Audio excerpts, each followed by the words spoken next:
比特币震荡之后会反弹还是开启暴跌呢？如果你对这个问题感兴趣，请随我看下去。非常欢迎各位可以点击下方的Bybit链接，现在只要 KYC 入金$100，你就可以立即赠送$1000的比特币合约仓位，而且这是真实的合约仓位。你只要完成 KYC 入金$100，你就可以免费领取。如果你有赚钱了，那你是可以直接提币走的。好，我们回到比特币的盘面上，在比特币的盘面上呢，出现了我认为非常重要的信号，在4小时上我们已经可以画出暴跌过后它下方所形成的震荡区了。震荡区呢，最重要的就是上下边界。你可以发现，我们上边界呢已经有2次测试，包括这个位置，还有后面的插针。那我们下方呢是测试的比较多次的。其实下方测试的比较多次它也可以显示我们当前多头是走的比较弱的。那我们可以稍微复盘一下，我们在过去产生这种暴跌过后呢，它下方震荡箱体的作用是什么？比如说，我们当时在这个位置 ，FTX 事件暴跌过后呢，我们当时在下方也有形成一个箱体。那我们在箱体最终选择的方向就是我们突破箱体上缘，尤其是我们前高点的时候，我们后续行情就一去不复返了，就头也不回的往前走了。然后，包括我们在前面这个位置，是我们暴跌过后的中继。那我们当时呢，在暴跌过后，我们所形成的震荡这个区间它的幅度呢是比较窄的。那你也可以看到，我们后续随后就产生了我们第2波的跌幅。这第2波的跌幅呢，它的起头点或者说我们绝对有机会可以把它辨别出来，就是在下破我们箱体的下缘的时候呢，下破下缘的支撑。如果我们抓住这次机会，也是一段非常非常不错的利润。那如果我们再往前看，包括前面这个位置，我们也是在下跌过后呢，然后形成了一个箱体。那么箱体的边界就非常重要。如果说这个边界是往下破的话，那你可以看到我们后续又迎来了我们第2波很猛烈的跌幅。那如果说是往上破的话，当然啦，我们复盘的几次它都是在熊市当中，所以最后都是往下破的。但我们最后这一次呢，它是往上破的。那往上破的话，它就有非常大的量能配合。即使呢刚开始的时候，确实对于多头来说比较不利，因为我们是偏箱体的下缘运行的，而且我们接触下缘的次数呢也比较多。不过我最后还是多头取胜了。我们震荡的时间够久之后，多头最终还是取胜了。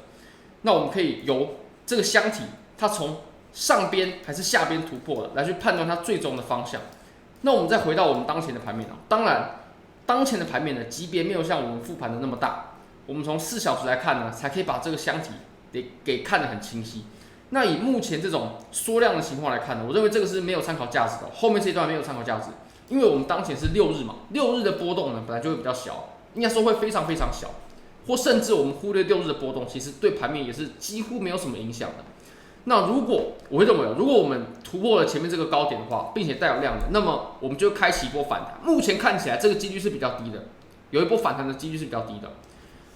那如果说反弹的话呢，我相信到个27000多、28000，我相信是有机会的。但是我们再怎么反弹呢，它不能超过28500的这个地方，因为如果连28500都可以被重新站回的话，那我们这波下跌它是真的下跌还是假的下跌，这个可就不好说了。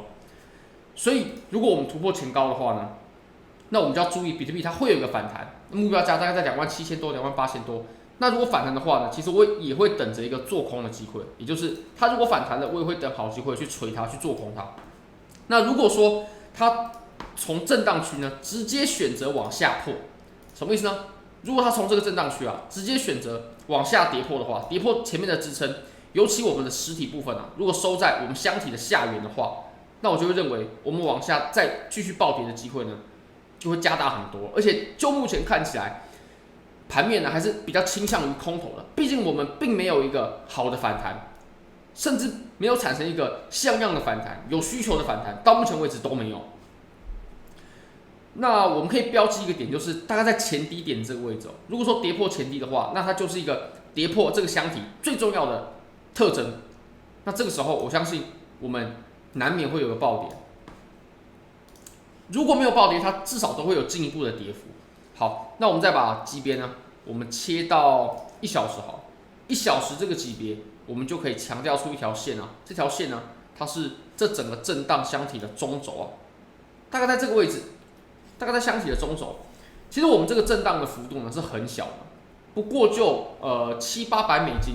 那么700-800美金的震荡幅度啊，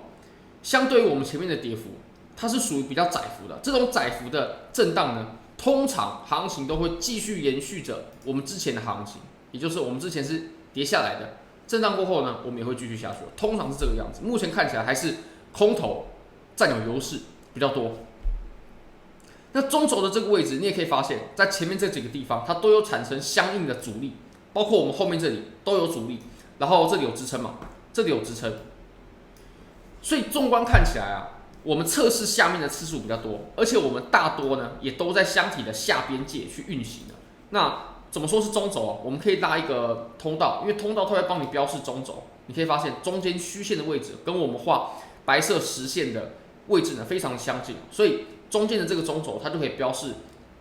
目前盘面的强弱。那目前呢，一定是空头比较占优的，一定是空头占优的。好，那我们最后来讲一下以太坊吧。以太坊的话呢，其实比特币啊，它的大行情，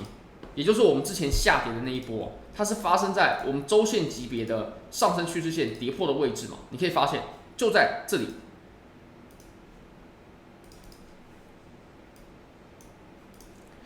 当我们下破的时候呢，它产生了非常非常巨幅的下跌，周线实体部分就是10%，这种跌幅呢，其实也不多见，也没有到很少，但是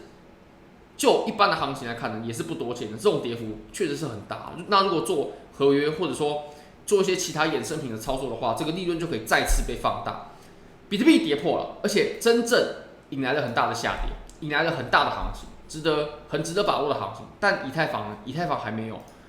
如果我们从最低点画上来，这一波涨幅呢，你可以发现啊，以太坊它是还没有跌破这个趋势线的。如果我们从最低点开始算起的话，那为什么呢？其实我们之前以太坊的这一波涨幅啊，它是跟随着以太坊的升级的利多嘛，那比特币是没有的，所以比特币是你看不太到这段上涨。那比特币它是从后面这边才开始上涨的。所以以太坊呢，它目前呢，周线级别最大级别的趋势线还没有被跌破。那我相信，如果跌破的话，它又会迎来一波腥风血雨，就像比特币那样。我们可以参考一下比特币它跌破过后所走出来的行情。如果说切小一点级别的话呢，我们可以发现哦，当前也是在一个互换，也就是在1700的这个位置，在这个位置它出现了一些互换，也是在阻力之下。OK， 那我们可以选择，我们可以看一下以太坊最终是怎么选择的，这条线它到底破不破？好，非常感谢各位，非常欢迎各位可以帮我的影片点赞、订阅、分享、开启小铃铛，就是对我最大的支持，真的非常非常感谢各位，拜拜。